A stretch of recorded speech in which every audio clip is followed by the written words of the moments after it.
ये केकई देश का राजा था, सत्यकेतु के वंश में पैदा हुआ था।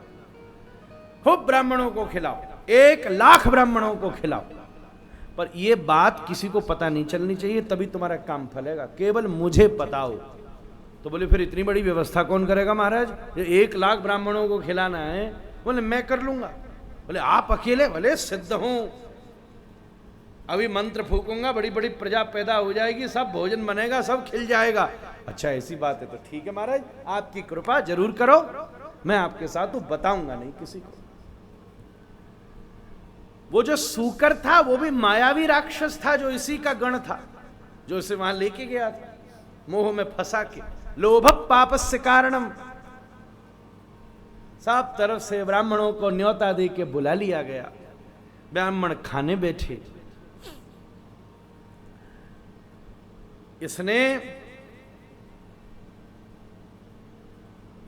उस भोजन में बड़े बड़े पकवान बनाते हुए चुपचाप उसमें मांस मिला दिया महाराज, और ब्राह्मणों को मांस मिला के परोस दिया।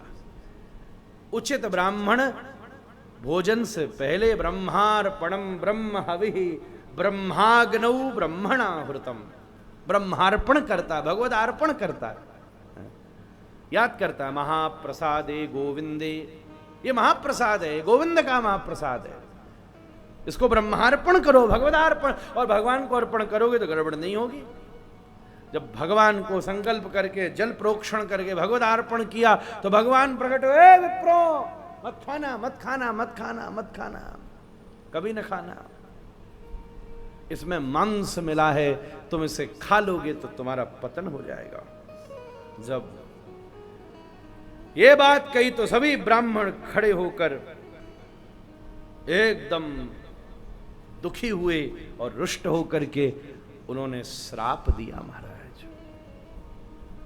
सब वहां से चले गए और इसी श्राप का ये विचित्र प्रभाव आया कि वही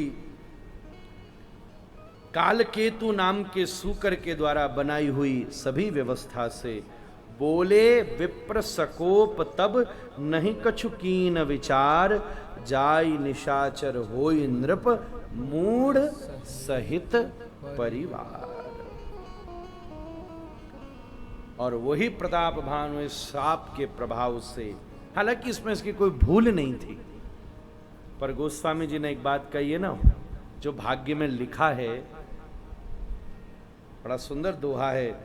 बीच में तुलसी के घाट पर कथा पहुंची है, शिव और काक भुसुंडी के घाट पर थी, पर एकदम से तुलसी के घाट पर कथा पहुंची। कैसे? तुलसी जसी भवतव्यता तैसी मिलहि सहाय, आपन आवहि ताहि पाहि ताहि तहा ले जाए। तुलसी, यह बात तुलसी के घाट पर आकर बोली है कि अगर कोई अब भाग्य में लिखा है कहीं जाने का तो कई बार आदमी वहां पहुंच ही जाता है। वो हम कथा सुनाते थे ना कि यमराज जा रहे थे, एक पक्षी को देखकर हंस गए, तो पक्षी रोने लगा। यमराज देख के हंसे, मतलब मैं मरने वाला हूं।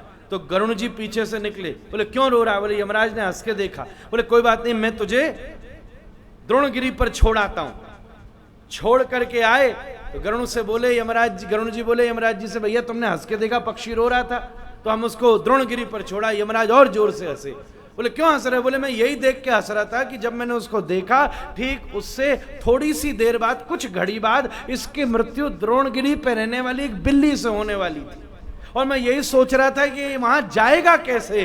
पर लेखनी का विचार करो तो देखो, वो नहीं गया तो प्रभु जी आप छोड़े आए उन्हें। गरुण जी ने कहा मैंने सोचा परोपकार हुआ है तो उल्टा काम हो गया हमारे। आप वो होना ही है, इसकी भूल तो कोई नहीं थी।